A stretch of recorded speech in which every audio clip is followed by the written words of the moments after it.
Signal. Paige, are we good to go? Great. Well, thank you so much for joining us. My name is Jeremy Carl. I'm a research fellow here at the Hoover Institution, and I think it's going to be a terrific afternoon discussing big tech and the future of the free and open internet. We're going to be joined by four panelists right here on my right who represent both academics, policymakers, and practitioners in the technology space, and they come to this issue from a variety of personal, professional, and ideological perspectives. And we're going to follow our panel discussion here with a speech from Senator Josh Hawley of Missouri, who in his first year as a senator has already made a tremendous impact on the policy environment in this area. So this is actually an issue I go back personally quite a ways on. I started using the web in 1993 with the first graphical internet browser, NCSA Mosaic, from the National Center for Supercomputing Applications. And at the time, there were less than 100 websites in the world. And I can brag about that here in DC, but in Palo Alto, where I live, you can't get away from that. I was once saying that to a parent of one of my kid's friends, and he says, "Oh yeah, I wrote the first Mac web browser." And in fact, he had. So that was a good lesson to me not to get a little too big for my britches and know your audience. In any case, I was subsequently involved in the growth and management of some of the first internet companies in existence, and I've been writing about and speaking about politics and the internet on and off for a quarter century now. So one of the things that's interesting is that many of the debates that we're having today were debates that we were having, although I think with different sorts of results even a quarter century ago. So I come to this debate as somebody who believes passionately in free speech and the marketplace of ideas, and I want to see that protected online. But now increasingly, I think what we're seeing is a small number of tech companies, Google, Facebook, Twitter, Apple, Amazon, have increasing control of what we see online.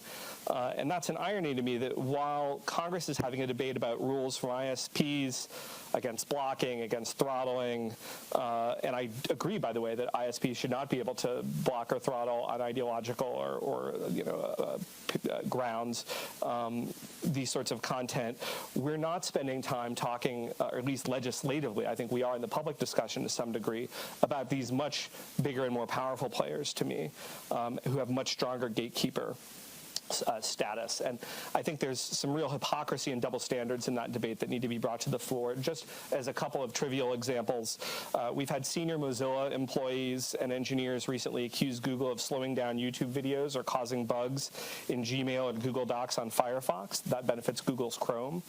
We've had Amazon blocking or stopping Apple TV and Google's Chromecast on their website in retaliation for those companies refusing to allow Prime videos on their devices. And there's several more things that we could point to in this vein.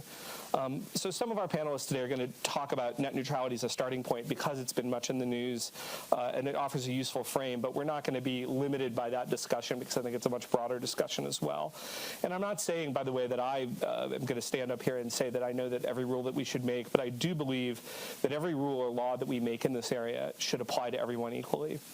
And a lot of people say, well, just let the market sort it out. It doesn't work like that, okay? I was a manager at an early internet company, and we won a $1 billion antitrust judgment against Microsoft for their anti-competitive actions against us. And ultimately, that was a cost of doing business for them. It destroyed our market position. They were happy to pay $1 billion. This was even 20 years ago we're talking about now. And if you allow the market to sort itself out, when the market is a functional monopoly, you just empower the monopolist. It's just that simple, guys. So that's my editorial comment. Some of my friends on the right say, hey, these are private companies, but if Twitter banned Donald Trump, as it is publicly said it has the right to do, don't you think that would fundamentally impact his First Amendment rights and his ability to succeed in the political arena? I mean, to ask that question is to answer it. And I think we need to have a new conception of how we think about these things. I also have a friend who's a gay conservative who says, hey, if Masterpiece Cake Shop won't bake me a cake for my wedding, I have lots of other places I can go, but if Amazon bans my book or if Twitter deplatforms me, my ability to earn a livelihood is impacted fundamentally.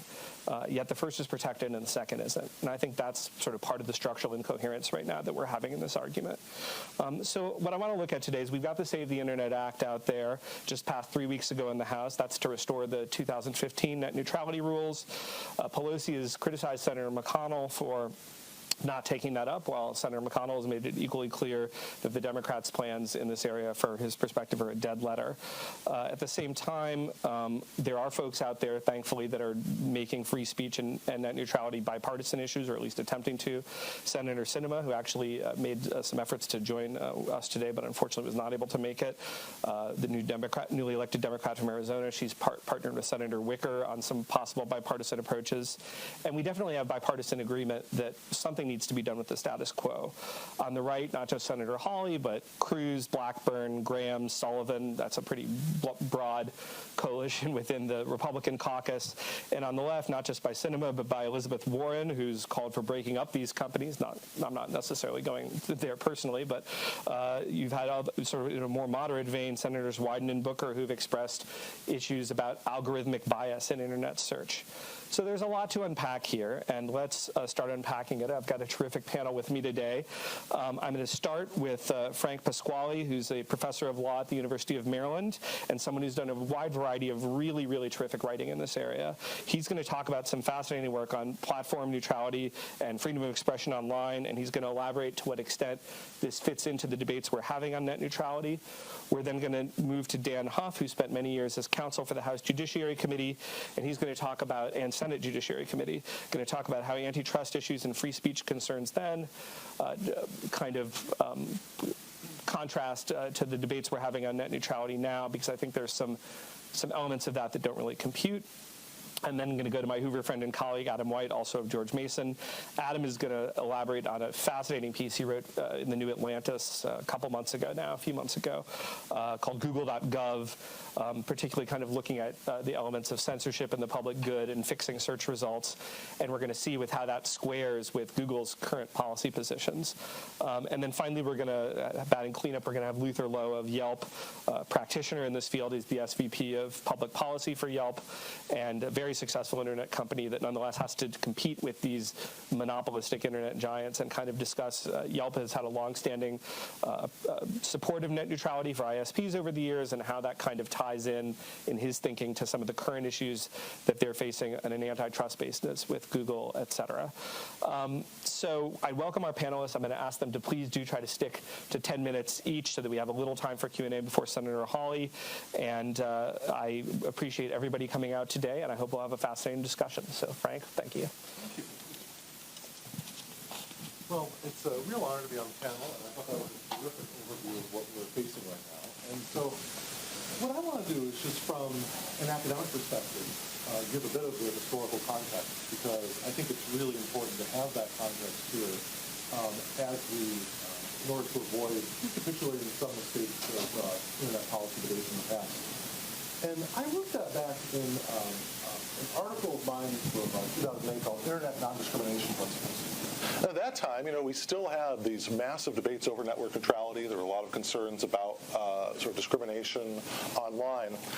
And my intervention there was to say, we have Google at that time was weighing in for net neutrality, because the big concern there was that you could have end providers being sort of discriminated against by the large ISPs, saying, we really want to see non-discrimination here. And what I tried to state at that time was that we really need to think about what are the ways in which dominant search engines could themselves discriminate and could themselves sort of shape commerce in ways that would be troubling because of a bottleneck effect, right? Because you just had to use this one way of getting to your potential customers. And in that article, what I tried to focus on was three comparisons. One saying that to the extent that you would have, for example, Google being able to get favorable treatment under copyright law. Remember, now, of course, the copyright law is settled, but at the time it was quite unsettled as to how much of the web they could copy, et cetera, that people would have in perpetuity the level of access that they had at the time. Because my worry was at that time that Google was putting itself out there as potentially a entity that had a public interest in, say, copying all the books in the library or copying all websites, et cetera, but that that could eventually turn into more of a tiered payment model, et cetera, and the copyright decisions that were being made at the time about fair use were not necessarily conditioned on the further maintenance of the Google business model. The other thing that I focused on at the time was trademark. Okay, so you have trademark disputes when at the time, again, these laws are settled now in Google's favor, but at the time there was a lot of concern by people that held trademarks that said, look, when you allow our competitors to bid on our trademarks, there's initial interest confusion, and we think that essentially it's unfair if we are not, the trademark holder is not, say, the first result on the trademark itself. Okay, and I wrote a piece called Asterisk Revisited that essentially went through that and said, we really should think seriously about potentially, say, giving the trademark holder at least an asterisk so that they cannot be entirely outbid by rivals for searches on their own terms. And looking at all those laws, and there were a few other comparisons I made with respect to common carrier and saying that, if you, to the extent that Google wanted an assurance that ISPs would not block or slow traffic, that they themselves should be able to offer simultaneous assurances that they wouldn't do so for commercial reasons, and that's a very important caveat here, right?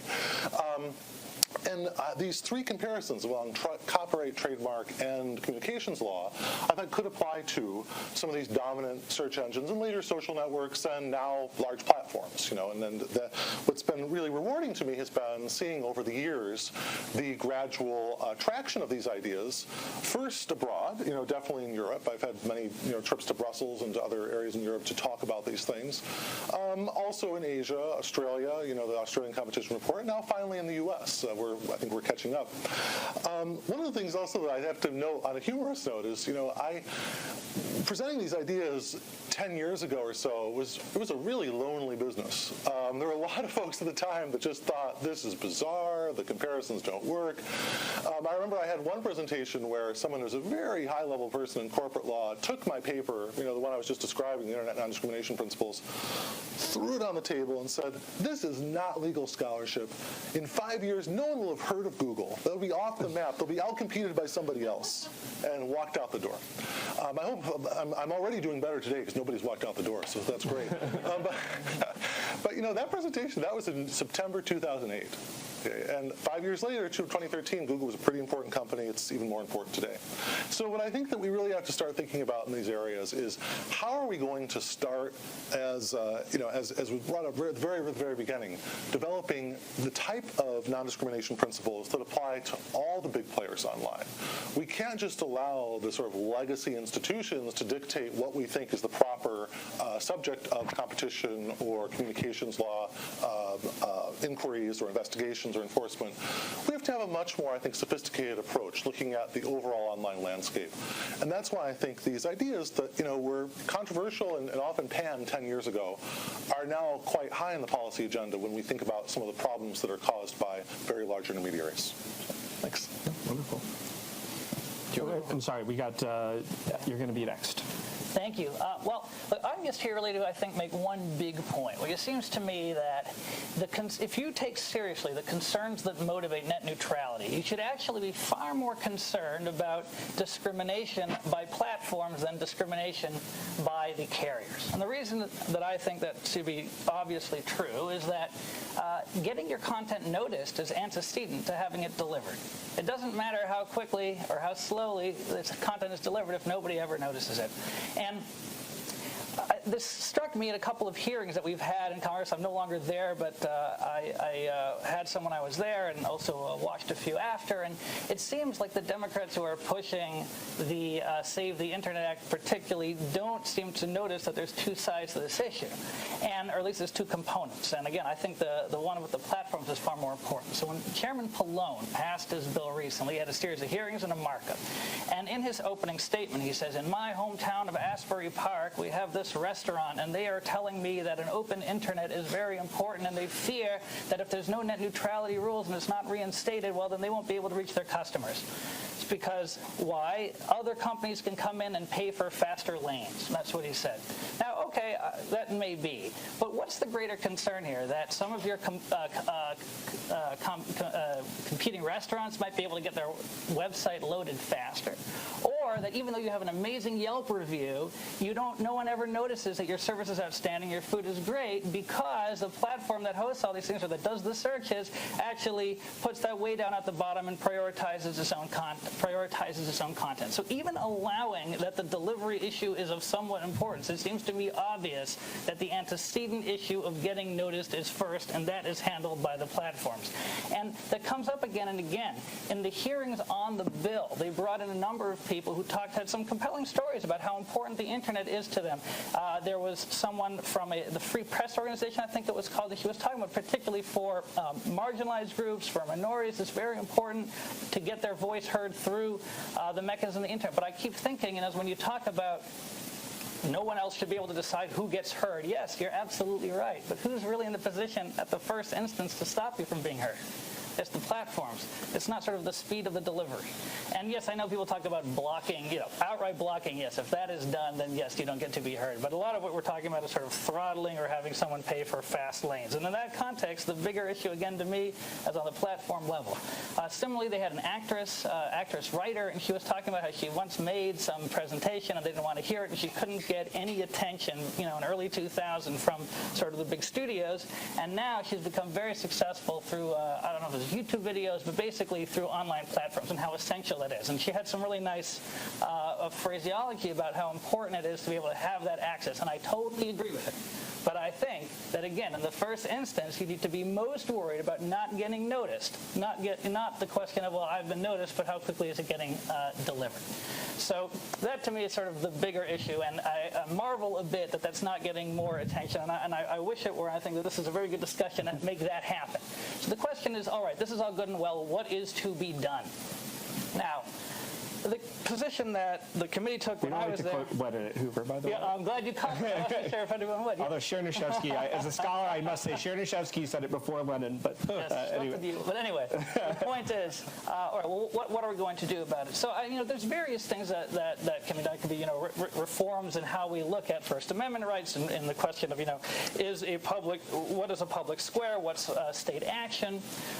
My preference personally, I think, is to kind of adhere to the old principles and try to use the levers of antitrust law, as well as potentially revisiting Section 230 to see if there's ways of using those laws, what we already have in the books, without deviating too much from our principles. So on the Section 230, people always mock that and say, well, that's very silly, because if you take away the Section 230 protections, then it'll actually make everything worse, because then the platforms will say, well, if we have no protection, we can't let anything on.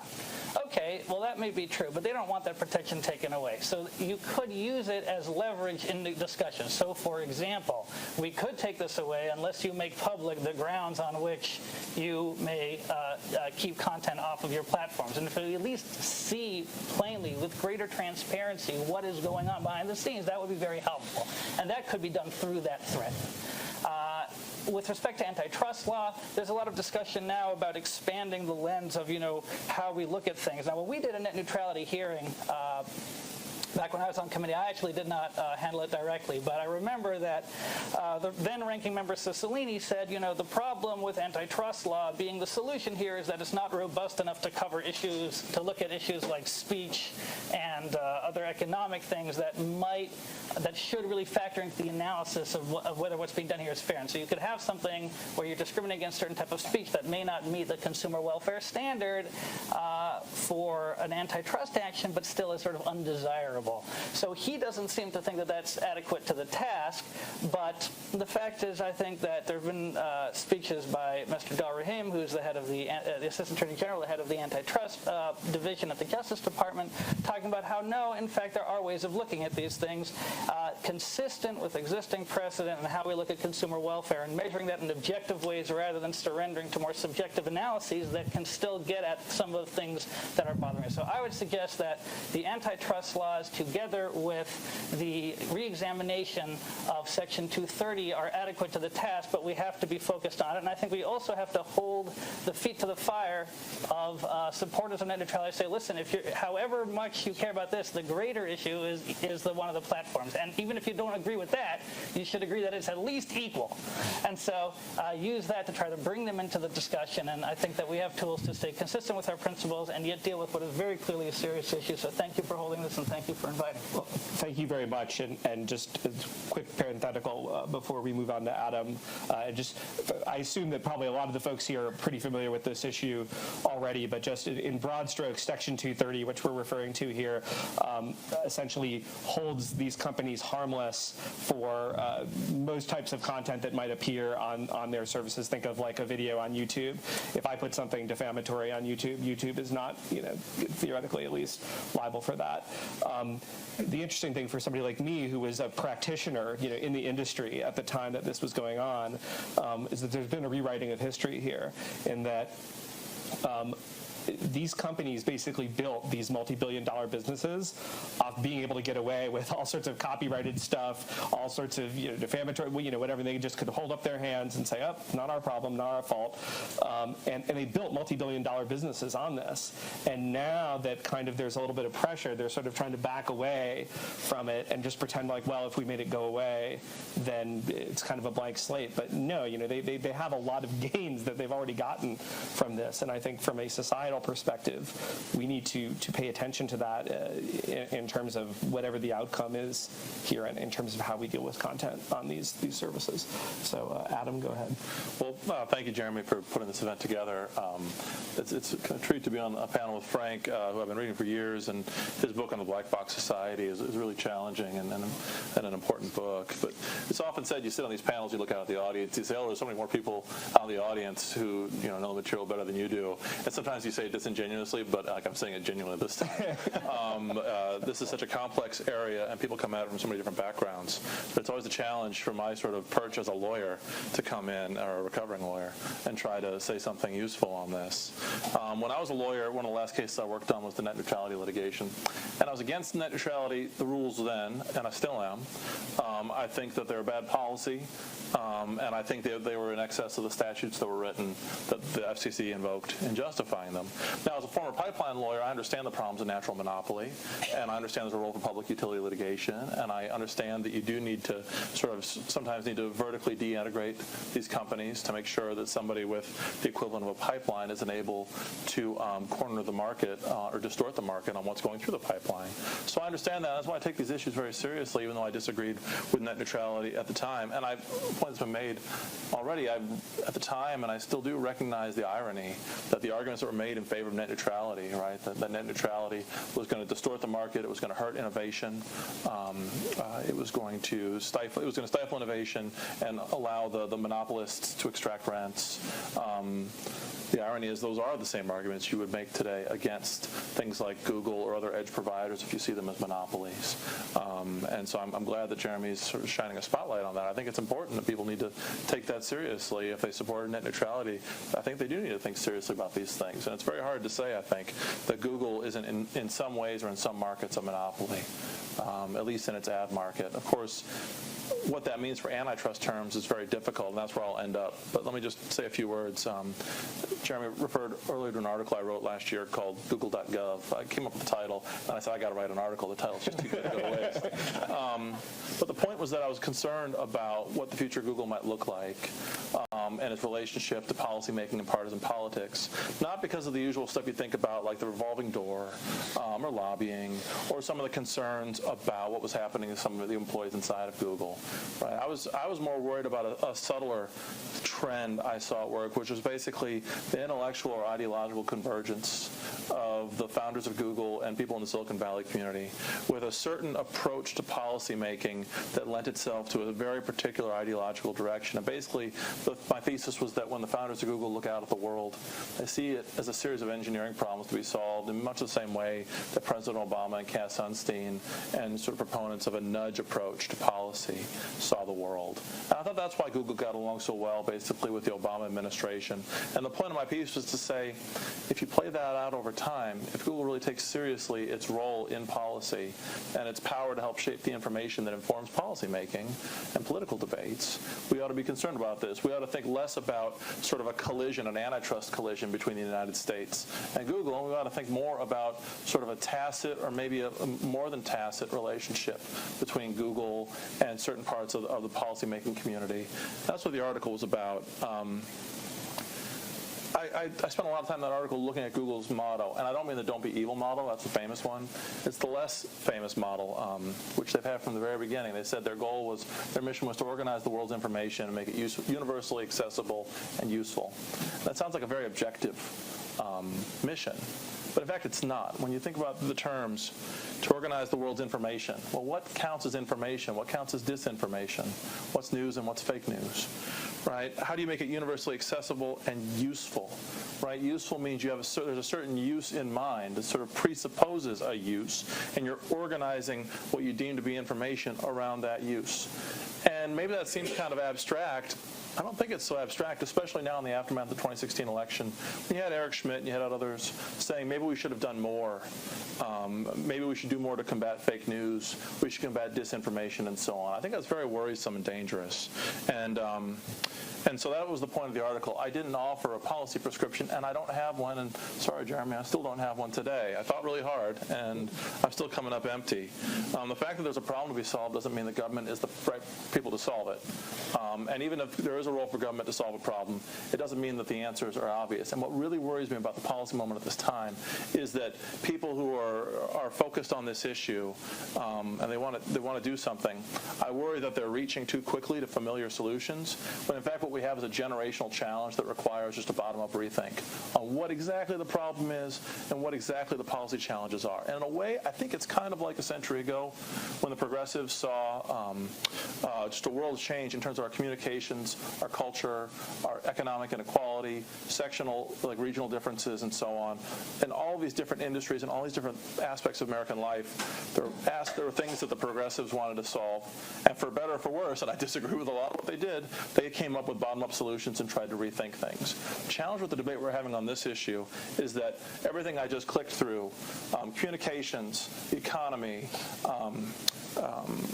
even just things like cultural differences and so on, all of those things are wrapped up in this single aspect of technology, right? Internet platforms, right? A century ago, we were having separate but somewhat intellectually related debates about regulation of trade and antitrust and securities markets and aviation and radio communications. Imagine all those debates from a century ago wrapped up into a single industry. That's the generational challenge that we face right now. And so when people ask, what should we do about this? I say, well, don't just do something, stand there, right? We need to think seriously about this, and I don't think we are. I understand the impulse to go with antitrust, just to pick on my friend sitting next to me, to pick on Daniel's suggestion. The antitrust tool, I worry that that's a little short-sighted. It's familiar, but the fact that there's a move to reorient antitrust away from the consumer welfare standard towards some other kind of public welfare standard indicates to me that actually antitrust isn't the tool we need. It feels kind of like when you need to hammer in a nail and you can't find a hammer, so you grab a screwdriver and you start hammering in the nail with the end of the screwdriver because it basically gets the job done. I think that's kind of what antitrust would do here. It might be a proxy for some of the problems we're worried about, but what I really think we need to do, and it's a great challenge for Congress and for scholars like Frank who have been working on this for so long, is to think of bottom-up solutions, an entirely new regulatory framework, if in fact that's what we need. And I think my worry is that if we settle too quickly on familiar policy solutions, we'll be stuck with them for a very long time. You know, the net neutrality debate was a debate over the 1934 Communications Act. And the baby of the conversation was the 96 Telecom Act, so 20 years old. Whatever Congress ends up settling on for a regulatory framework, we're going to be stuck with for decades, if not more. And so that's why I really hope they measure twice and cut once on this.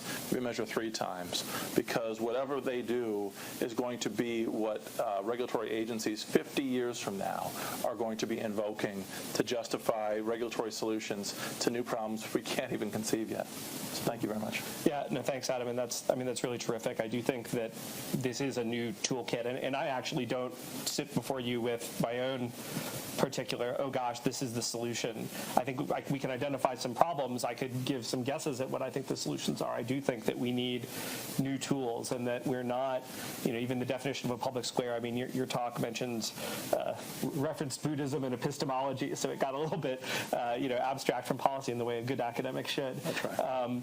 But I think that really some of these issues, it isn't clear. But I think what is clear, kind of to concretize it, is that if Twitter kicks Donald Trump off the platform, that's profoundly political speech, and it has political implications. And pretending that we've got some existing tool in our toolbox that can just kind of neatly address that in a check-off way, I don't think we do without some new case law or some new laws being written. And so I think that's the kind of question that we're trying to get out of here, is what might that regime look like? And we do want to be careful that we pick right, because we're going to be stuck with it. Yeah.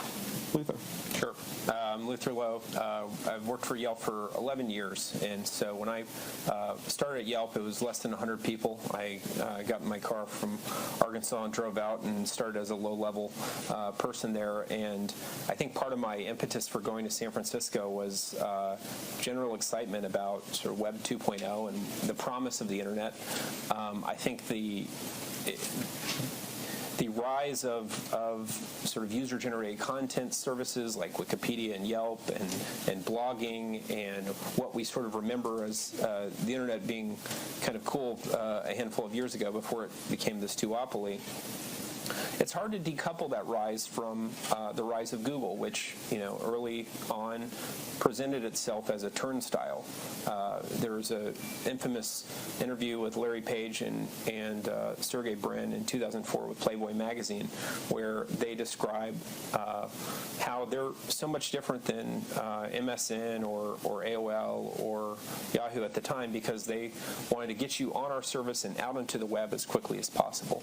And that was really the engine that grew the open web, and this ideal that was sort of the energy and soul of the sort of net neutrality movement, if you will. And so, of course, when I kind of started assuming public policy roles and got an email saying, hey, we've got 30 other public-facing consumer internet companies that have signed on to our, save the internet.org or whatever.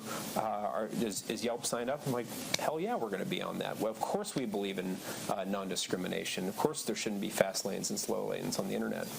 But then what we saw is that Google began to change the rules. They, rather than being a turnstile, decided we're going to be a portal. And rather than diffusing traffic to the web, as Google grew, it began to siphon more of that traffic to itself. And so we saw that in local search. So if anybody in Washington lives under a rock and doesn't know what Yelp is, if you're doing a search for a restaurant or a mechanic or a pediatrician, we've got great user-generated content from consumers who are either warning fellow consumers about a negative experience they've had in the offline world, or guiding consumers to a great experience they've had.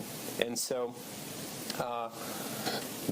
what Google does today, and what they really began to do in earnest back in, I guess, going back really to 2010, 2011 was when it started getting pretty bad, was when you do a search for a pediatrician in Mountain View today, rather than steering people to the best information from across the web with rich user-generated content, lots of reviews, from a service, not even Yelp, ZocDoc, RateMD's, Health Grades, you're instead steered into this Google House product, and you never leave google.com.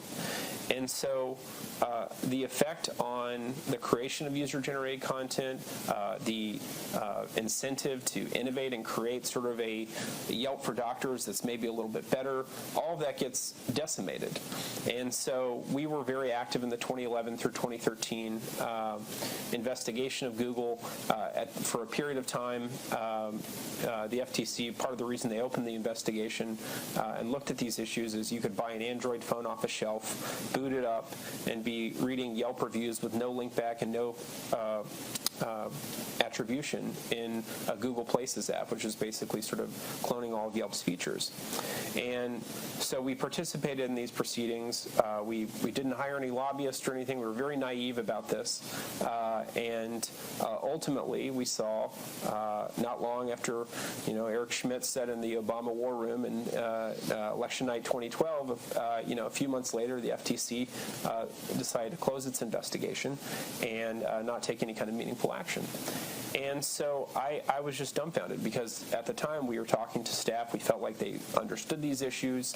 And indeed, we learned in 2015 when some of these documents leaked to the Wall Street Journal that many of the staff actually did get it, and they believed that there was some basis to take an enforcement action.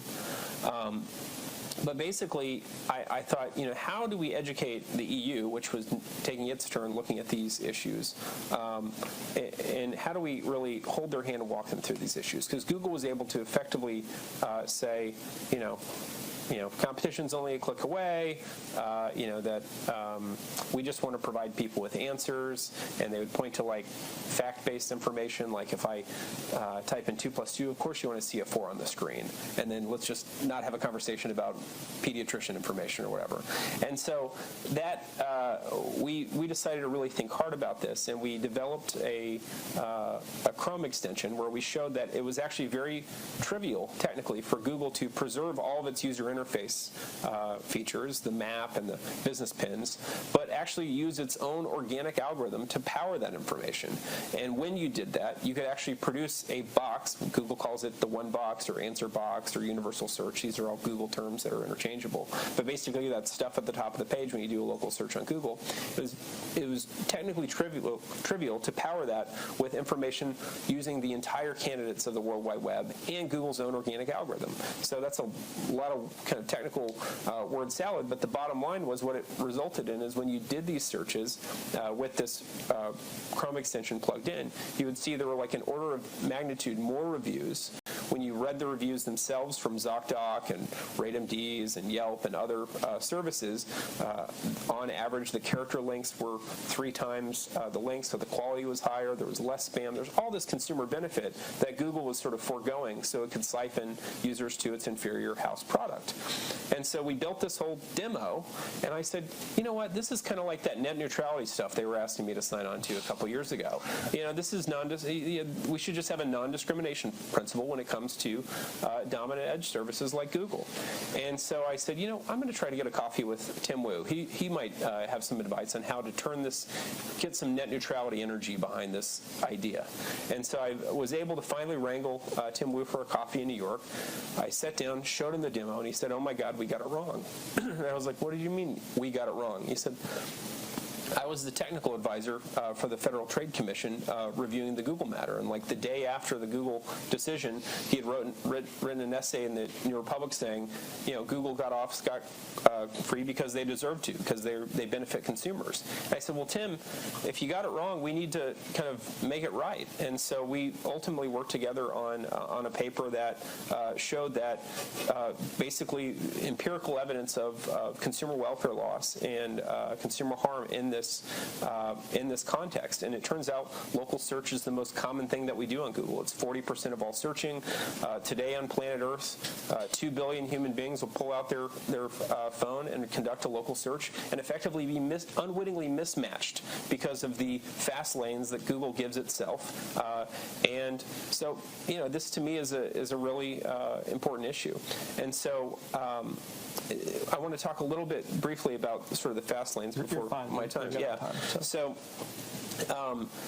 when you talk about, and you talked about this a little bit earlier, and I liked it, is that effectively it is the platform, it is the last thing that consumer touches that is the ultimate governor of whether that content is consumed. And so if you do a local search on a smartphone today, 70% of that traffic stays on Google.com. And this is disturbing because you have,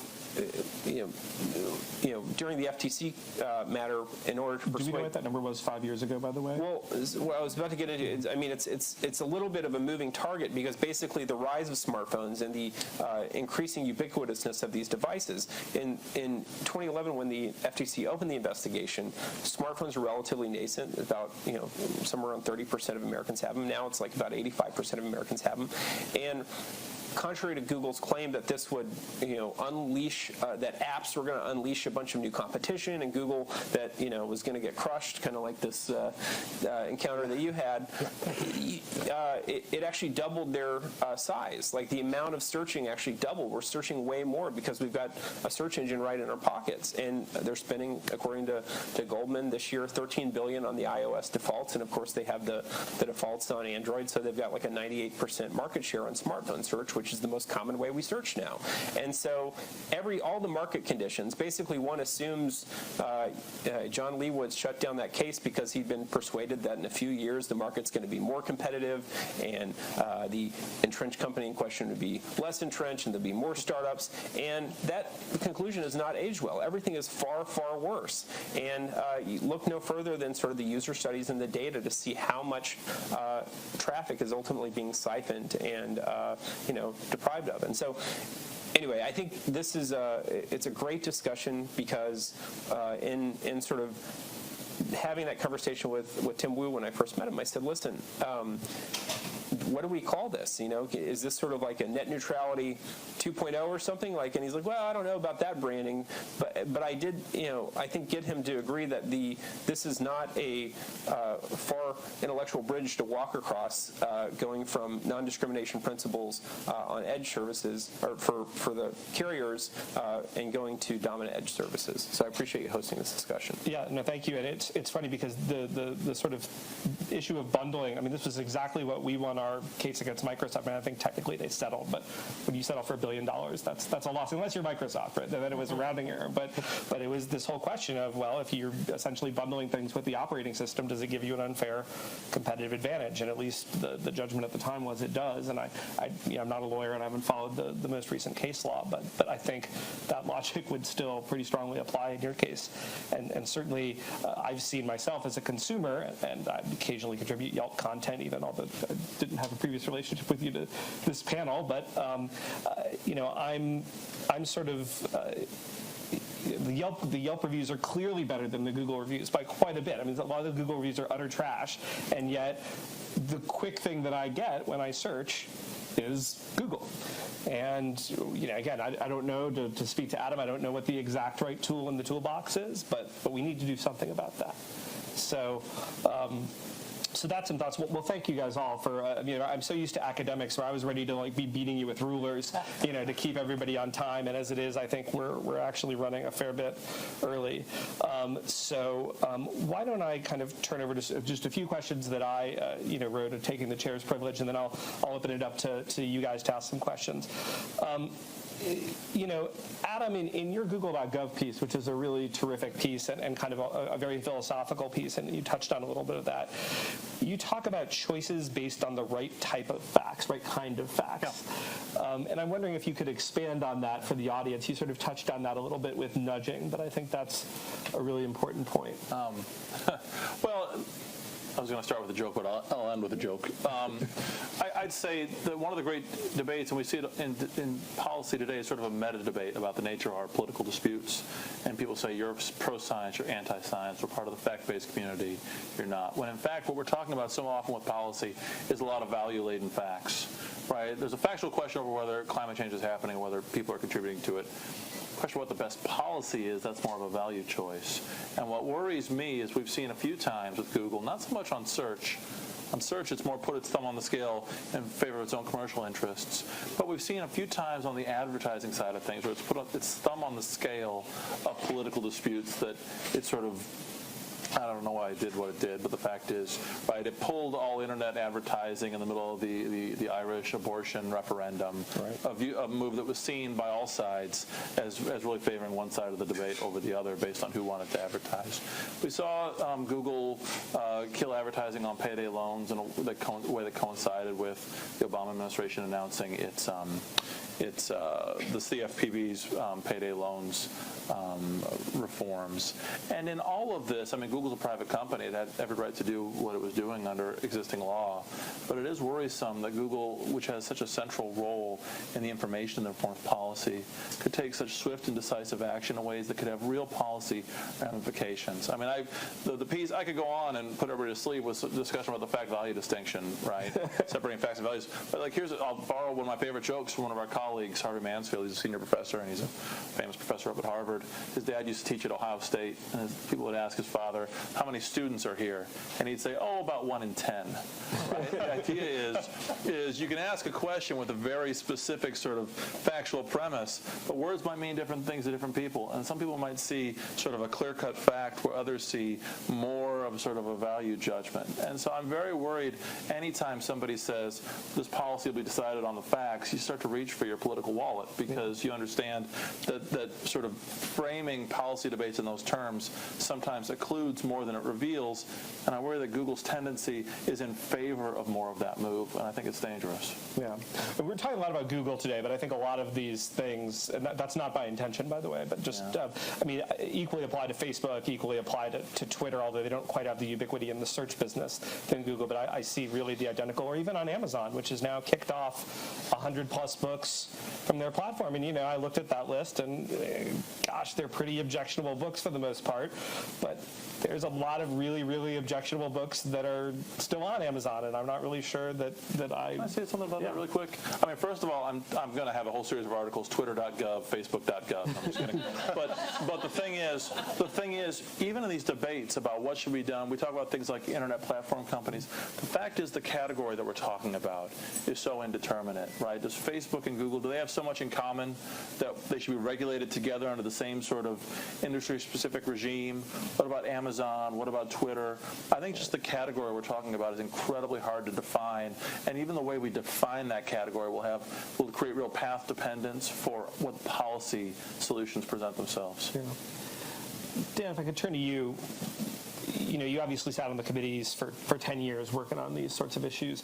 What would your kind of other side, from a partisan perspective, do you think would say kind of to these debates, and why do you take exception to what you, I mean, this is now a double hypothetical, but why would you take exception? What do you think that they're missing in these discussions? Because they have a logic to them, I'm sure. I think in the first instance, particularly with respect to the anti-conservative bias, that's something that a lot of Republicans care about, they would dispute the premise. Right. And they would say it isn't so. And in fact, one of the last hearings we had on the committee featured the CEO of Google, and I actually made a very good joke because he was standing around and some woman called and I picked up the phone and I said, I don't have that information, ma'am, but you can just go online and Bing it. And he thought that was very good. But the point just is that at that hearing, then Ranking Member Nadler said, before we get into this discussion, I think that there's problems of the bigness of Google, but I want to disabuse us of this notion that there's an anti-conservative bias, and there's no evidence of it, and even if there were, they're a private company, and this whole thing is basically ridiculous.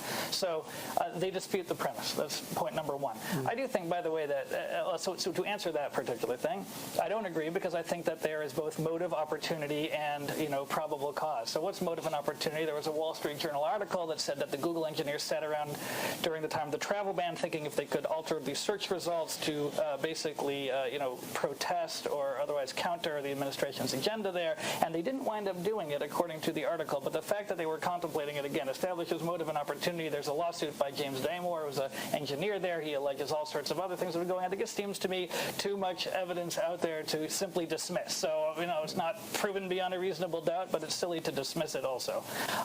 Now, the other things they'll say is that essentially that the focus on consumer welfare is, not fit to the current situation in which we live. And maybe they draw on some of your remarks early on that we really are in a different age here, and we have to have different tools, and that it's too narrow, and that therefore we've got to look beyond into the political discourse and wages and the environment, and just looking sort of very narrowly the subjective thing is inadequate. And the reason I object to that is because I think this is all part of somewhat of a game that's often played on that side, where they take an objective mode of analysis, and they say, well, it's imperfect, therefore we have to replace it with some subjective, malleable standard that essentially we can control. And that's what I don't like. It's not that I don't agree that there are some shortcomings in the current standard, but I'll always prefer something objective to something subjective, particularly when it's in the hands of unelected bureaucrats who can then manipulate it. So I think those are the two focuses, that they dispute the underlying premise, and then they'd say that we're sort of in a new time that requires new tools. Yeah, and I think that's exactly what we do hear from them. And kind of continuing on the partisan vein, you had something kind of amusing on your Twitter feed just a few days ago that I saw. saw that I guess you visited the Hillary kind of election party as a visitor, and that's great. We're ecumenical here at Hoover, so we entirely approve of inviting folks to have a wide variety of opinions. But you took a picture with Eric Schmidt, the chairman of Google, and he was wearing a badge that said staff. This is at Hillary's election party, 2016. What do you think that says about the closeness of the relationship between, let's not just pick on Google, but some of these other providers? And where have you seen that, without speaking out of school, in other kind of areas that you feel like it's been making an impact? Yeah, I mean, I think I understand the concern by my Republican friends about conservative bias, because I agree that there are, as these things leak out. I mean, the TGIF leak that came out that Breitbart had such an amazing scoop on, because nobody had ever seen the inside of these company all-hands meetings. I wasn't in that Hillary thing because I was a visitor. I was a bundler for her. I was very, very active on her race, and was making a joke on Twitter about how I just got a little guest pass, and right. and what do you have to do to be listed as staff and have your name on the badge? I had pretty good access, but I'm sure he was going backstage. But and I was pointing out how the next day he was, sitting on a stage at a conference in Manhattan saying we need to congratulate Donald Trump, and ultimately these dominant companies are going to kowtow and suck up to whoever's in power, because they're trying to pivot. But the thing that, going a little bit back to what I was saying, I think that there's this frustrating missed opportunity we're seeing, is that I see the fears around conservative bias as ultimately kind of we're reacting to what is a negative externality to bigness, and that there are lots of Democrats that are legitimately concerned about the potential antitrust violations, who might even be open to hearing novel theories about how this violates the consumer welfare standard before going and ripping up the books. And we're missing those opportunities for sort of bipartisan cooperation, because in that House Judiciary hearing, it's like it turns into why are you censoring conservative voices, and then Ted Lieu feels compelled to dunk on the conservatives, and you miss this really great opportunity to, for the first time ever, we've got a Google CEO sitting in front of Congress, and it just felt like a missed opportunity to address some of the legitimate business conduct that could result in an enforcement action. That this is actually, we wouldn't care about a giant like cosmetics company that was abusing its dominance. You'd have increased consumer prices and all the other negative externalities. It's when you abuse your dominance and you're a giant information firm, that's when you can kind of monkey with democracy. And so that's why I think they're well placed, but ultimately the vector of attack that we should be, the response vector we should be focused on is antitrust questions that build bipartisan consensus. Yeah, and I agree. I mean, I plead guilty to being quite concerned and occasionally, writing ill-tempered things on Twitter about, conservative bias at Twitter, at Facebook, et cetera, and Google. But I do agree that while that can be a piece of it, we can't lose the sort of broader opportunity, because there is bipartisan and genuine concern. And that's actually not true on a lot of issues. I think but this is one of them where people realize the status quo is not acceptable, even though, we have some people who oppose net neutrality, some people who support, wishy-washy folks like me in the middle. But I do think there's these opportunities. Frank, and then I'm going to open it up to questions from the audience. Real briefly about that. Yeah, go ahead. I just want to make a quick point about a little behind-the-scenes fact here. With respect to that hearing, I can attest that the top leadership on the committee went out of its way in even the framing of the name of the hearing, and in working with the chairman to figure out precisely what he he was going to say in his opening statement, to try not to go overboard and to focus solely on the conservative bias one, even though that was sort of like the hook for the media, and a lot of the enthusiasm may be in some of the rank and file, but the chairman and his top staff went out of their way to try to tone that down a bit so as to be able to focus in a bipartisan way on that. And I will double attest. Double attest to that. The chairman was great, but you're right. Some of the rank and file, it's just, It's hard. It's hard. It's out there. Yeah.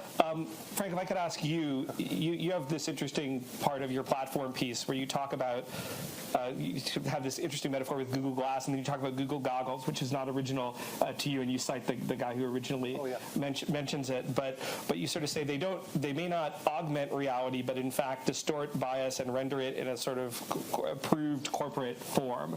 And I'm kind of wondering, in the context of this discussion, how does that sort of play out? Sure. But, one of the things that I just wanted to pick up on some points that Adam and Luther made was that, you think about the nudge and the effect. What's fascinating is that in some places it can be quite overwhelming or it can be very strong. In other places, Matt Stoller of the Open Markets Institute says that these large intermediaries are absentee landlords. They're like absentee landlords. And there was this amazing example of this story by Kat Ferguson in The Verge about people looking for opioid addiction clinics on Google. And they were trying to find ones that would actually help them. Turned out, though, that the entities that would spend the most on marketing were the ones that were spending money on marketing and not on actually taking care of people that needed opioid addiction treatment. They were terrible clinics, but they got to the top of the Google results. Then Google said, okay, we're going to be the good corporate citizen. We're not going to accept any paid advertising on these opioid clinic searches. It's going to be all organic.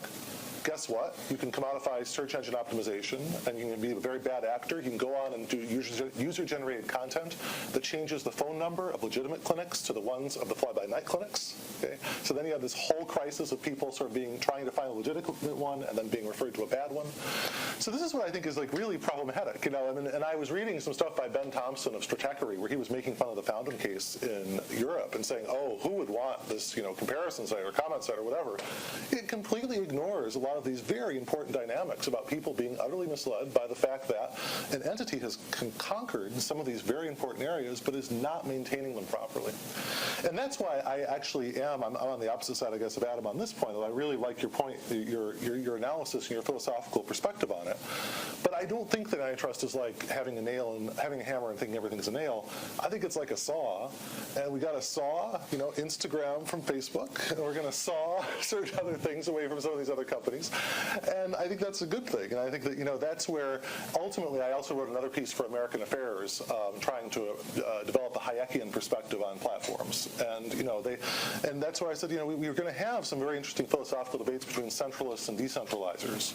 But I think the premise for doing anything constructive is going to be knocking some of these companies down to size and at the very least stopping a lot of their acquisitions. Okay, piggyback on one thing Frank said. I've been saying this the last handful of weeks with all these YouTube stories too. It's like it seems like part of the problem is there's no question they have dominance in general search. It's that when you leverage that dominance in general search and then take a separate market, a content warehouse of video or a content warehouse of local reviews, which includes opioid clinics, and you staple it to the top, you have no incentive. There's no competitive force within the market for you to administer any kind of quality control. And so that's why you get, again, a lot of these negative externalities. And furthermore, I'd just add, you piggybacking on each other. I mean, you're talking about a fact-value distinction again with how you deal with that opioid issue, and I think, again, living in the Silicon Valley political monoculture, I think it's very obvious to me how my neighbors, who, by the way, are all senior tech execs, almost to a man or woman, right, they would accept certain things as facts, and I'm not saying that those are necessarily wrong, but they wouldn't necessarily understand that there's a lot of implicit value choices that they're making that inform those facts. And so I think that's why we can't simply just let status quo go on, and we've got to treat, if we're going to do net neutrality, if we're not, but we got to treat everybody in the same fair way, not the equal. I mean, not the same, but in an equal way. I guess I'd put it. And those two things may be distinct. Okay, we're now going to open up to questions from the audience. I see we have was over here, so go ahead. Drew Clark of broadbandbreakfast.com. So imagine a 2x2 matrix, and going across the top, you've got antitrust and prophylactic, right? And then down the side, you've got carriers and edge providers, okay? So we could do antitrust rules for either carriers and or edge providers, and clearly antitrust rules will apply to both. And that is a good question, but I don't want to ask about that. I want to ask, what is the logic of a rule, a prophylactic rule like net neutrality rules for edge providers? What's the legal basis, and what would it even look like, right? I mean, again, I'm asking you to go into imagine a Title I universe, Title II universe for edge providers, but what would be the basis for it? If net neutrality really becomes a live issue on the Hill in a bipartisan way where they dig into it, what is going to be the grounds for putting a Google and a Facebook under the same rules that govern all net neutrality providers? Anybody can take a crack at that? The non-lawyer is going to pass on that one for sure. I know this is a little orthogonal to your question, but I really want to, I think it illuminates some of the developments here. One of the best things that's happened, I think, in contemporary antitrust discourse is people like Lena Khan, the Neo-Brandeisians, Sandip Vaheesan, who have tried to develop applications of other structural rules that have been applied to other sectors, like the finance sector, insurance, other intermediaries, to big tech companies.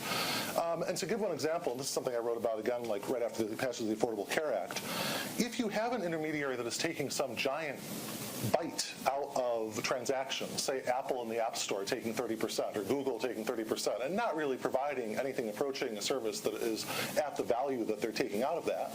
Well, we have a great history in this country of dealing with intermediaries that take too much out of a transaction. We have the medical loss ratio in the Affordable Care Act that limits the private insurers from taking too much money out of premiums. And we have other sort of rules, tariffs that apply in the communications context. So I think that that's where we have to get a bit more creative, is to sort of look back at history and see when we have these very dominant firms, how did we prevent them from getting so much power and using that leverage to basically disadvantage other firms and take too big a bite out of the economic pie? So that sort of is where I come from philosophically on it. There's one other, not to complicate your matrix, right, but as I've sort of grappled with these things, I think in terms of transparency enforcing regimes, right? And a lot of what we described are situations where the user is getting less than she or he thinks they're getting, or they're getting something different than what they think they're getting. Lately, in thinking about possible policy reforms, I think we ought to think harder about what could be done in terms of forcing disclosure and transparency in some of these companies if we think that's what the problem is. Of course, there are problems with the individual privacy interests and other rights of individual users, right?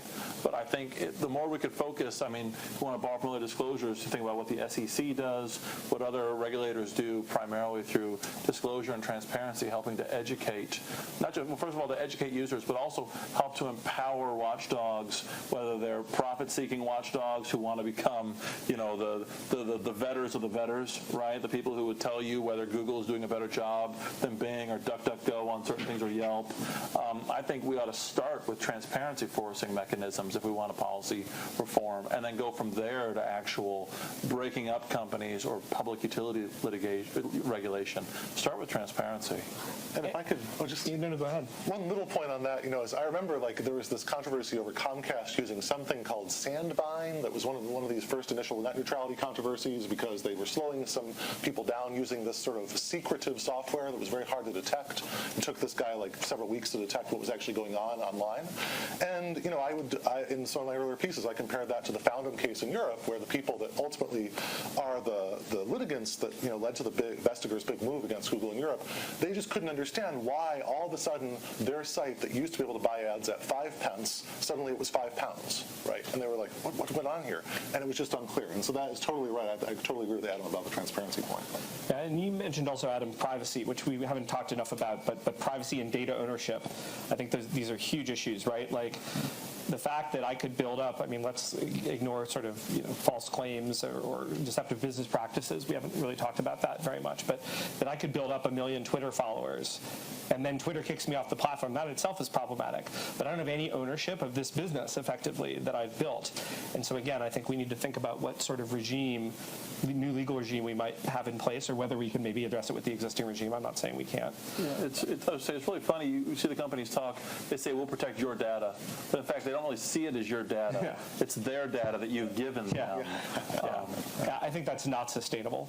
I mean, and I agree with you. That's you and then you. To what extent should we? This is a tricky question, so I hope I articulate it correctly. To what extent should we account for the level of effort that users have to take in the consumer welfare standard? So, for instance, I can just scroll down the Google page, or I can go to the next page, or whereas when it comes to choosing my wireline provider, I don't have a choice no matter how much effort I put in unless I move, right?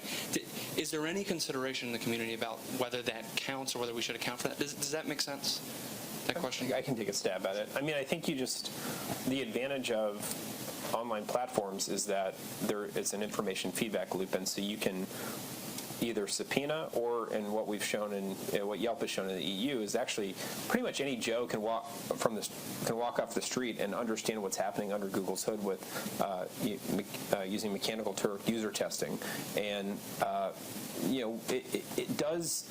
Is an alternative actually available if less than 2% of people utilize it? I mean, that to me suggests that there is some type of cognitive cost that is not being sort of calculated into the analysis of the firm's dominance. You can't just say there's these hypothetical choices available. If nobody's using them, then if competition's only a click away, they're not taking any chances spending $13 billion a year on defaults for the iPhone. You and then next over here. Carl Szabo, NetChoice. So, Frank, you opened this by talking about your paper in 2008 where you said you were challenged that Google will be dead in a couple of years and gone. But there were a number of businesses in 2008 that everyone thought was going to be the next winner of everything that are dead and gone. Back in the 1960s, the big three were 90% of the market, and now they're clearly not. Throughout history, we've seen dominant players become not dominant players through not government action, but robust competition. Are we just being myopic in our analysis here and just seeing only a smidgen of time and not really thinking more broadly about the history of all businesses, which both have rises and falls? I mean, I do think that there are. I think the problem is that we have to, in the long run, as Keynes said, in the long run, we're all dead in a way. So, we could say in the very long run, sure, and I can imagine that there's going to be somebody that's going to displace these very large firms. But in the meantime, for a lot of people are being damaged by them. A lot of people are being deterred from investing in, say, these, people that could be rising up or young venture capitalists, et cetera. And those are some of the people I talk about in Chapter 3 in the Black Box Society. And so I think that, the other side of it, I guess, is that I think that there are, at some point, what's necessary is a sense that after a given number of years, you start being very concerned about sort of a durably entrenched monopoly or dominant provider. And I think we've really reached that with a lot of these entities. I guess the final point I would make, though, is that this gets to the consumer welfare points that were made earlier, about the suitability of the consumer welfare standard. There's a great English or Oxford antitrust professor, competition law professor, Ariel Zrahi, and he wrote this article called Sponge. And the whole idea of the sponge is that antitrust law around the world, competition law, it isn't just about sort of short-term, fast consumer welfare, whatever is the cheapest, the quickest, the fastest right now. It thinks about broader societal values about how we want to shape our economy. And I think what I've been hearing, from all of the panelists today are some very grave concerns that we may be sleepwalking into a scenario where we're giving just way too much power to certain very large firms, and we've got to rethink that. And, just to give one last example of, where this could go, I highly recommend looking at Max Tegmark's book, Future on the Future. He's a futurist of Silicon Valley. He's really popular there, where he talks openly about the possibility of tech platforms being so large that they can influence politics and the web, and that never being discussed, and never being discovered. And I think when you've got sort of futurists that can openly write plausible scenarios where they own so much of the media that they can basically sort of push things in their direction around the world, that's a pretty troubling reality that we face right now. And Robert Epstein's work, if you're familiar with that, I mean, suggests, and again, there are critiques and people who support it, but I mean, it suggests that actually that effect is very large and it's happening right now. So I think these are not simply hypotheticals. Here, and then go to Alan. Yep. So I had another antitrust question. I wanted to discuss just the intersection of sort of anti-competitive practices and viewpoint discrimination. If you had a situation where a company, Google or one of these, were to exclude a search result or endorse a boycott or exclude certain platforms from their own app distribution services in a way that, if evaluated purely economically, would be clearly anti-competitive, but has a political justification in itself, whether it's battling hate speech or fighting fake news or even to influence a political election, to ignore campaign finance law for a moment. Is that a viable defense against antitrust action? And if so, is there a, either through rulemaking or litigation, is there a clear path to separating the two or distinguishing the two? Anybody? I could, John. I mean, just thinking about this, it's a concept of it really is helpful to go back to a couple of Supreme Court cases from the ones from 45 and ones from 1951. But the one's the U.S. versus AP, and the other is U.S. It involves the Lorraine Journal, UNV versus the Lorraine Journal, and both of those cases really do think seriously about the compatibility of the First Amendment and antitrust actions with respect to the media. And I think that we do have to be sensitive there in treading ground here to make sure that there's no politicization of that process whereby the government is using the antitrust law to retaliate against some entity that it doesn't like its political views. But in both of those cases, the Supreme Court was quite strongly behind the application of antitrust law and actually said it was pro-First Amendment when it's simply based on a commercial concern that very dominant commercial players are structuring a communicative environment to systematically disadvantage their own rivals. Well, I guess, and briefly going back a bit to your question about the legal basis and how would something look if you went after the edge providers, that this is an addition to your point that if you try to impose a regulatory framework on platforms to say that they have to not discriminate and do various things, then they could potentially raise a First Amendment defense. And so then you'd run into that, would it be, and it's possible that they could prevail on it depending on how they're classified, whether they're utility, whether they're considered a marketplace, whether they're private. So I think that you have to think about all these issues on both sides of it. Do they have First Amendment rights? And then if they do, is that a defense to us trying to regulate? I'm pleased to see Alan Bakari here, who's broken a number of these interesting tech stories. So I'll let Alan take a question if we could.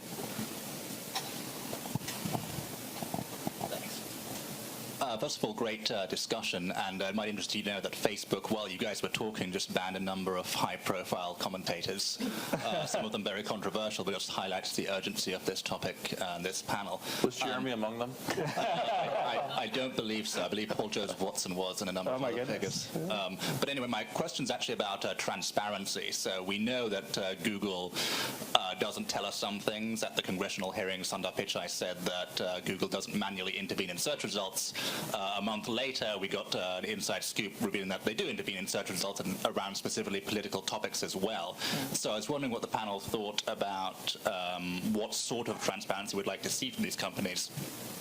What sort of things could be made transparent and how it would get around their arguments that it would infringe on their proprietary technology.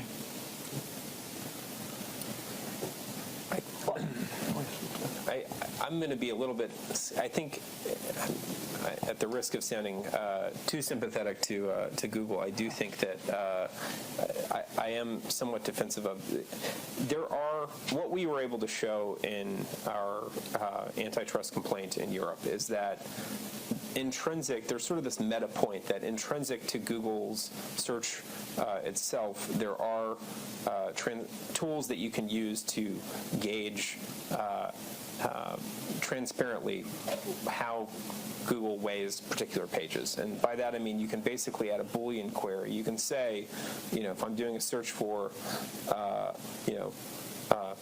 Google TGIF, I can add a open parentheses site:/nytimes.com or statement site:/Breitbart.com close parentheses, and I would expect to see Breitbart higher up because you broke the TGIF, and so that's that's one way of doing that. And there are like if you were to kind of point that at Yelp and say, hey, should Yelp be more transparent? There are efforts by spammers who are hell-bent on misleading consumers who are trying to basically astroturf their pages and write tons of fake 5-star reviews. We have to have certain things that are ambiguous or else they can do that. But it does get trickier with these subjective political things when you have kind of one-off blacklisting. So I don't have like a clean answer to that. So I think I'm getting various motions from the back of the room that I think Senator Hawley has arrived, although I don't see him here, but I think he will hopefully be emerging from the side door perhaps, or the back door.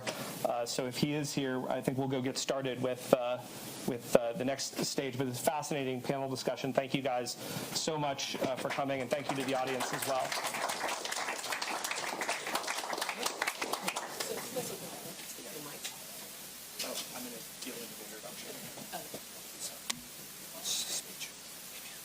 Good to see you. Thanks so much for making this. Yeah.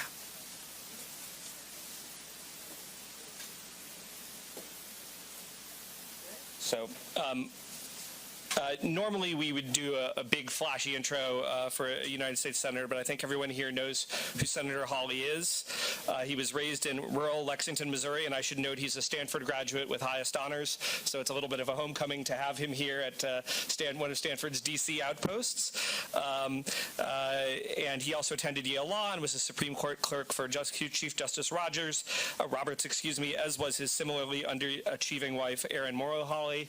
After several years as an appellate litigator, he returned to Missouri as a professor at the University of Missouri Law School and then was elected Attorney General of Missouri. And in 2018, he was elected to the United States Senate from Missouri and has really made a name for himself in this issue in his first year in the Senate. And I would say it's extraordinarily unusual for a first-term senator to come in and so immediately own an issue, as I think Senator Hawley really has done on this in his first year in the Senate. And those of us who are really concerned about the power of big tech have been looking to him for leadership.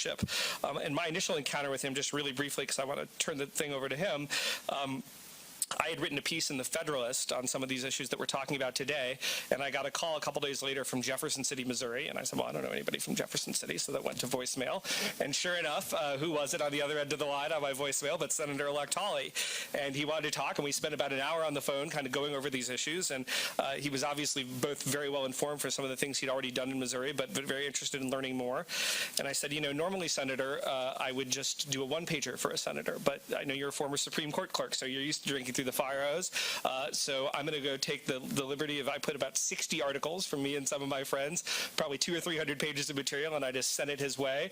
And sure enough, a few weeks later in Congress, it seemed, I don't know whether this is great skimming skills from your law school days or Supreme Court days, but he'd sort of assimilated all that information and was more fluent in it than I was at that point. And so we're really delighted to have him here with us today. He's been a real trailblazer in fighting for the free and open internet, and we're looking forward to hearing his remarks and seeing his continued leadership here on these issues in the U.S. Senate. Please join me in giving me a warm welcome to Senator Josh Hawley. Thank you so much. Thank you, Jeremy. It's great to be here. It's always good to be back, at least in spirit, at Stanford and here at the Hoover Institution. The Hoover was really a lifeline for me when I was a Stanford undergraduate, and I loved my time there.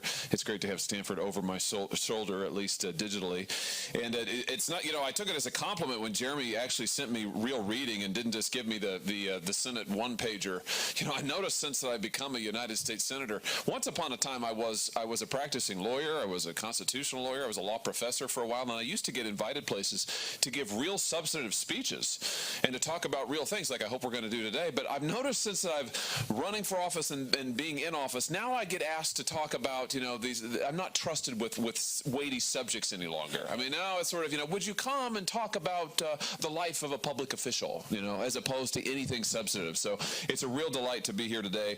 I'll tell you a funny story about I'm not only a freshman senator, I am the youngest senator of either party.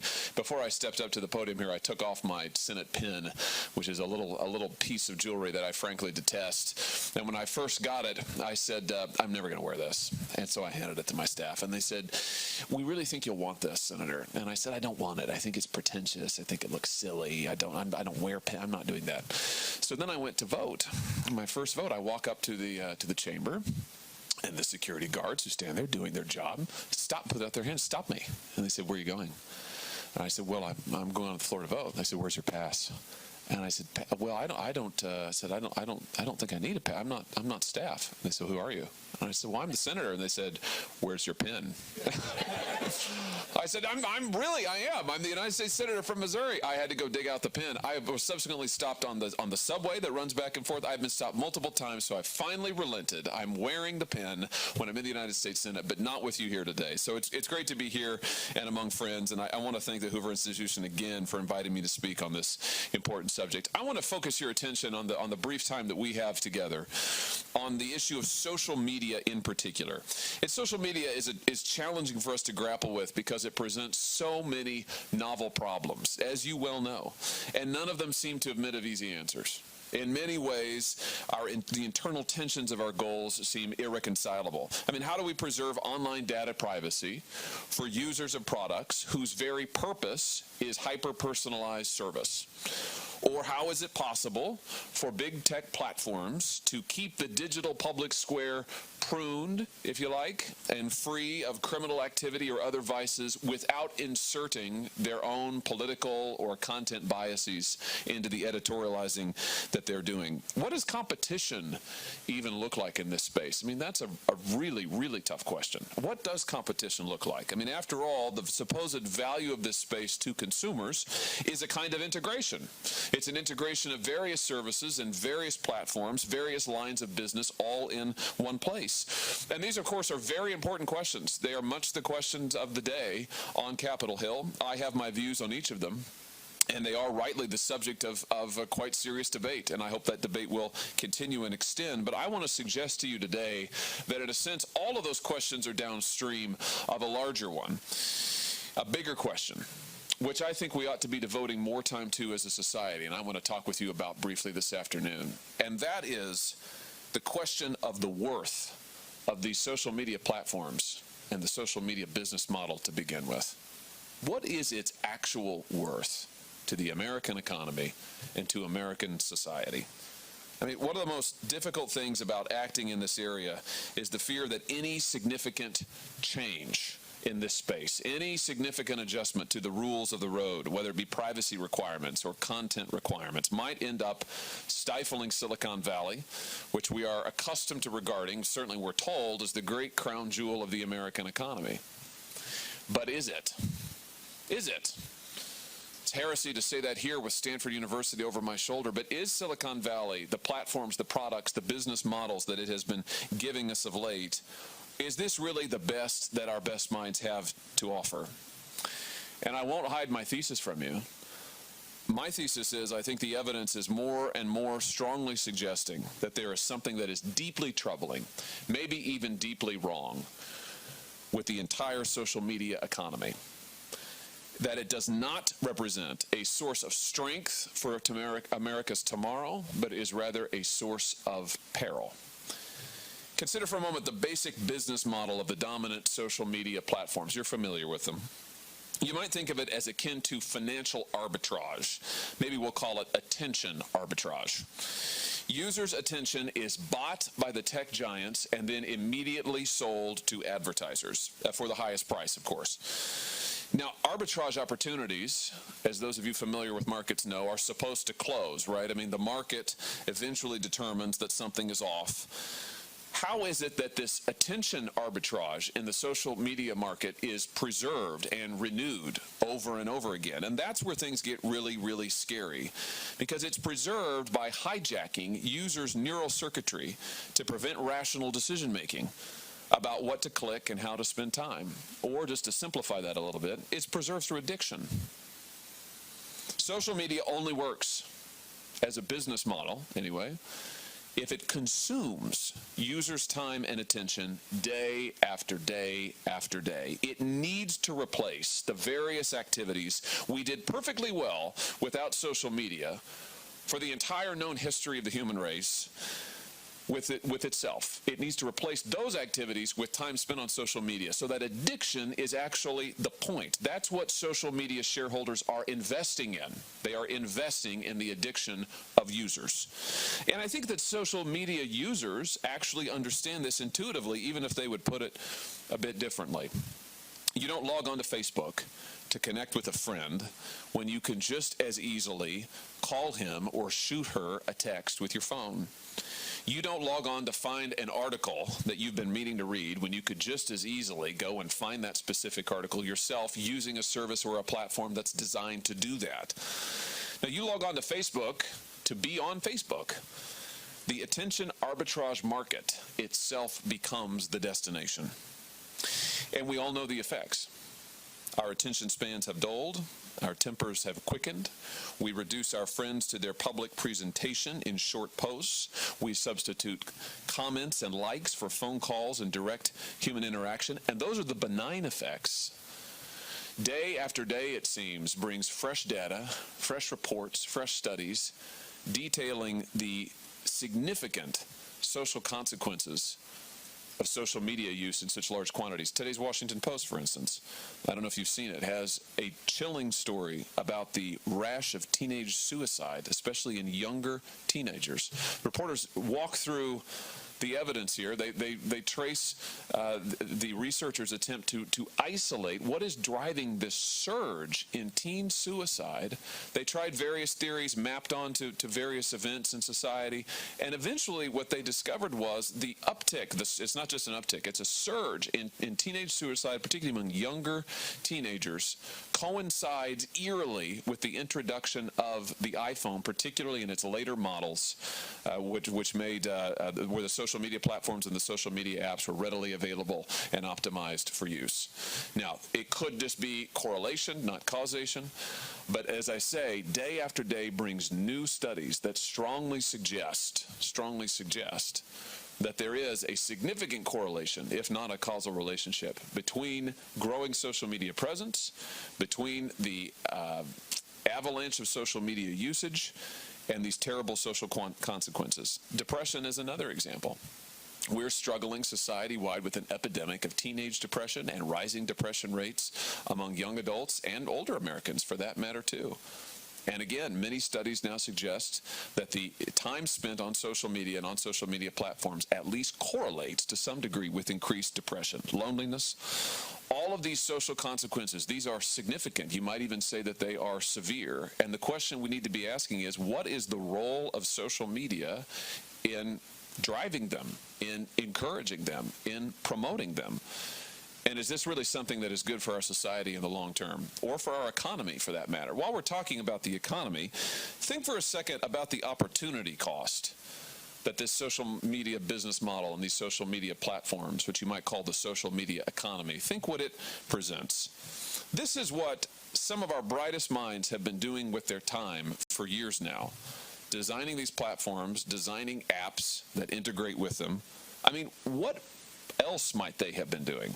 Just think about it. What else might these bright minds, these talented women and men have been doing that might have been truly productive for the American economy and for American consumers? We've encouraged an entire generation of our bright engineers in a discipline that provides little or no productive value to the United States economy, sucking them from communities that need their talents out to outposts on the coast, encouraging them to forget the problems of the people that they left behind. And of course, capital then follows them to those places. These are economic developments that reward some, there's no doubt about that, but attention arbitrage, like financial arbitrage, is no foundation for long-term growth. And that's my thesis to you today. You know, the most frightening thought of all of this is that the social media platforms might come to define our future economy. A social media economy. Imagine that. An economy that does not value the things that matter produces a society that is shaped in its own image. That, I want to suggest to you, is something that we cannot afford. It is something that we cannot allow. And it is within our power to change it. And that is the great challenge and task of our time. So to conclude, I want to say thank you again to Hoover for having me and for hosting this very important conversation. And I think it is incumbent upon all of us, as we consider the place that we're in now, as we consider the new era that we're living in, particularly those of us who believe in free markets, who believe in the free and open economy, to be asking ourselves, what kind of an economy are we encouraging? What kind of a society is that producing? And what is our responsibility, all of us, as members of that society, to shape it in the best way for the future? Thank you so much for having me here today. It's a pleasure to be with you.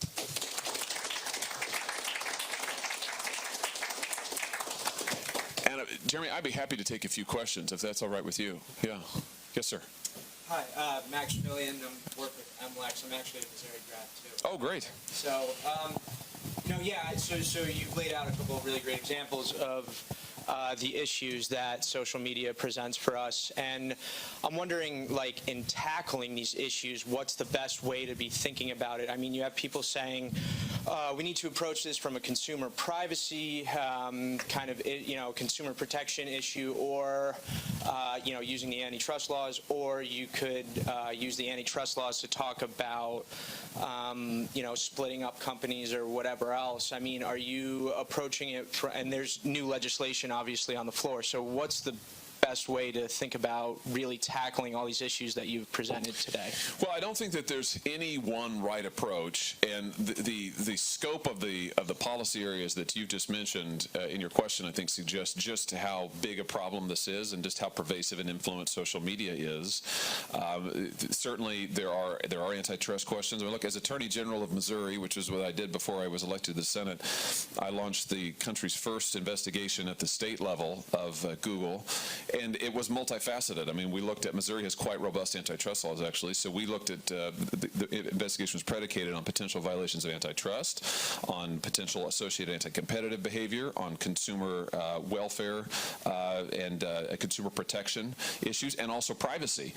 You know, those are related but different concerns. And so Google alone, let alone these other social media platforms, touches all of those. So I think I think there's no one correct way to proceed. I think we need to look across the waterfront. I think we should not be hasty in what we do. I think that we should not barrel forth without, we need to have a robust discussion. But I, for one, think that one place where we ought to be able to begin immediately is on privacy considerations as it relates to children. And I've introduced legislation. It's bipartisan legislation. It's the first major piece of child privacy online legislation in over 20 years, and it would prevent online tracking of children. It would prevent advertisements directed towards children, and it would give parents, on behalf of their minor children up to age 15, a right to have their data deleted. It's the so-called eraser button, is what we like to call it. I think this is a great place to begin, and I hope that it will indeed pass this Congress this year and be enacted into law. And I think we ought to be looking at things like that. I want to say, to go back to markets for a moment, as a free market guy myself, I think it's important that the steps that we take be truly pro-market and pro-competitive. I mean, we need our free markets to be open and fair and to be functioning well. One of the things that concerns me most about the current climate of Silicon Valley is I'm not sure how competitive it actually is. But whether we're pursuing competition, or whether we're pursuing privacy, or whether we're talking about biases and deplatforming, whatever it is we do, I think it needs to be competition reinforcing. We want our markets to function. We want to promote innovation. We want to promote new entries into the market. So all of that, I think, has to be a major concern and has to be very much a part of what we're doing. It's a great question. Yes, sir. So just Drew Clark with BroadbandBreakfast.com. Just building on that last question, could you... It's a great name, BroadbandBreakfast.com. I love it. Thank you, Senator. Yeah. Just so building on this last question, could you speak specifically at Section 230? There's been a lot of discussion about reforms or eliminating it entirely. What is your position at this moment, and in your role on the Judiciary Committee? I mean, do you see that as something that could be addressed in the short term?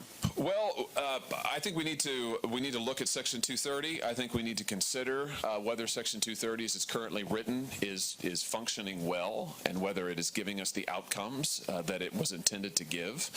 Section 230, I don't need to explain to you. I mean, it is obviously a tremendous benefit to those who can take advantage of it, but it is predicated on those media platforms who are covered by 230, on them providing open, fair, free platform for the exchange of ideas. Now, if they're not going to do that, if they're going to insert their own, for example, political biases into their editorial work, then they start to look a lot more like a traditional newspaper or a television station or other forms of media that we're quite familiar with, but who don't qualify for 230 immunity.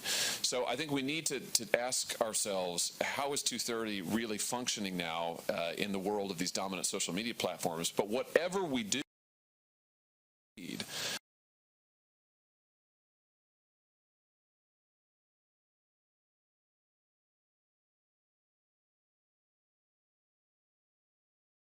to go back to the previous question, in whatever steps Congress takes or other enforcement bodies, I think we've got to be very attentive to not having those become just a matter of entrenchment of existing platforms, because we have a competition problem, I think.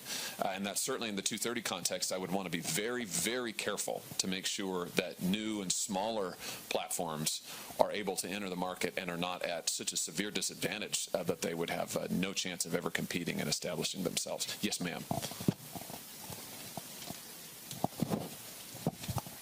Thank you very much for answering our serious questions as opposed to your personal and lightweight speeches. But I teach at University of Virginia as well as in Chinese University of Hong Kong every year. And I'm really struck by your comment. I had another question, but I'm going to ask this one instead, which is much broader. I'm struck by your comment that Silicon Valley may not be the best that we have to offer. In today's hegemonic rivalry between us and China, Silicon Valley is one of our most important national security advantage. And I know that because at UVA and in Hong Kong and in Beijing, all of my best students want to go to Silicon Valley, even those in Beijing. So what you're saying, I'm asking the question of, I thought we were coming here to talk about net neutrality. Are you saying that we should revamp our entire system in Silicon Valley, the venture capital, the education system, or are we here to talk about sort of tweaking it to make it more competitive? Well, I would say, first of all, it's not so much that I don't know that Silicon Valley represents the best and the brightest, but what is it Silicon Valley? Although I will say, I mean, let me just be on record as saying I don't believe in this sort of Silicon Valley worship that says that it is unquestionably the very best of American society. I actually don't believe that at all. I don't think that's true. My question is, what has Silicon Valley been producing for the American economy and American society in recent years? And that, I think, is I mean, you've heard my thoughts on that. I think we need to question whether they're actually giving us the best, and whether the investment of their time and talent, our engineers, our software designers, our scientists, whether it's really being put towards truly socially and economically productive use. I do question that. However, let me come back to something else you said about national security. I'm delighted you raised this. You said that Silicon Valley's a national security advantage. Is it? I mean, is it? It's not clear to me that it is. Silicon Valley is. Let's be frank. What is it that Silicon Valley is most interested in? Making money. I mean, right? That's what they do. They're businesses. That's fine.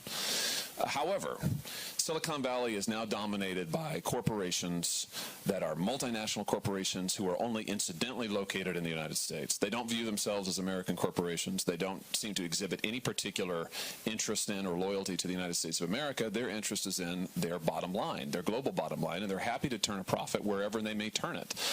And they're investing investment in China in particular, I think, is particularly worrisome because the Chinese economy, we know that investments made in the Chinese economy do not just stay in the Chinese economy. They inevitably flow to the Chinese military and to the repressive Chinese government and are used to build an authoritarian state the likes of which this world has never seen before. I mean, you talk about, forget surveillance capitalism. I mean, surveillance communism is truly, truly startling. I think to a degree that most Americans have no idea. And we are in a new era of great power competition, and I am deeply concerned about the position of Silicon Valley in that competition. Now, look, I'm not saying that these companies that are based in the United States should be forced to help the United States military or forced to cooperate with DOD. I don't think that at all. But they don't have. But what I do think is they need to be very clear that their investments, partnerships, cooperation with China cannot be truly benign. I mean, it does not simply benefit the Chinese consumer, and my own view is I doubt these companies are terribly concerned about the Chinese consumer. I think they're probably more concerned about their profit margins. But it's not just to benefit the Chinese consumer, it benefits a repressive Chinese regime and a Chinese military. You know, our Joint Chiefs of Staff have recently been quite forceful on this topic. I think this is a discussion that we need to have and that we need to hear more about because I'm very, very concerned about the trend lines here. Thank you for raising it. That's a very important question. Last question. Oh, I'm going to let you choose since it's the last question. How's that? Yes, sir. Carl Szabo with NetChoice Center. I'm very glad that you're in Congress and very happy that you're here. I, like you, am about free markets and limited government. Do you see a way to address some of the problems that you see not through government action, but through the free market and limited government solutions? And if so, how should we do that? Well, yes. I mean, I hope so. I mean, look, markets are the creation. I'm a lawyer. Markets are the creation of the rule of law. You've got to have the rule of law in order for a market to function. Right, and this is why conservatives, sometimes to a fault, talk about property rights. You know, we talk about assigning rights to folks, you know, usually on the basis of some sort of value created, right? But we talk about assigning property rights to folks, having there be clear lines of assignment and then trade so that a market can function. That's how you stand up a market. I think part of the challenge we have now is this is a market. The social media market, the tech market, is a market that is so new to us that our law hasn't kept up, and we're even having trouble conceptualizing what, for instance, do property rights look like. So take users' data. You know, I mean, again, this is all familiar to you in this room. In the last 10 years, say, the look and interface and feel of, say, Gmail to the average American consumer, I mean, it really hasn't changed that much. I don't mean that as a slam on Google. I'm sure it works beautifully. But in terms of how the consumer-facing portion of Gmail looks and operates about the same as it did 10 years ago. However, the business model behind Gmail has arguably changed quite significantly in that the amount of data that Google extracts from users in order to make Gmail free has changed significantly. So most American consumers think, because they're told, that the products that they use, whether it's the social media platforms or these other online products, are free. But you know, they're not free. They're not free at all. So this is just one example of an area in which you might ask, is the market really well functioning when consumers don't know what's actually being taken from them, don't have any way to meaningfully to prevent it or to get it back? Can there really be a true buying and selling with the transparency that's necessary for a free, open, and functioning market? I'm not sure that there is. So I see the challenge before us, not in terms of we need to impose a whole bunch of regulation to tweak stuff in the economy. We should be viewing this through the lens of market reinforcement. What do we need to do in order to make the market function in a way that is free, fair, and open? What do we need to do to make it function in a way that is healthy and that is sustainable on the long term? And I think that these are difficult questions. That's why they don't, to go back to the first question, that's why there is no one answer. Oh, this is the thing to do. But we do need to look across the waterfront, and we need to have in the midst of all of that, and this is I'll come back to my point today to you. We need to have in the midst of that a broader conversation about whether or not these business models and social media platforms in particular are truly beneficial to us economically or socially. Not so that we ban them, but so that we as a society, because we can decide, as this is the beauty of a free market, we can decide to what we give our attention, our dollars, our time. We need to have a conversation about this and decide, is this really what we want our economy to look like? Thank you so much for having me. It's been a pleasure to be with you.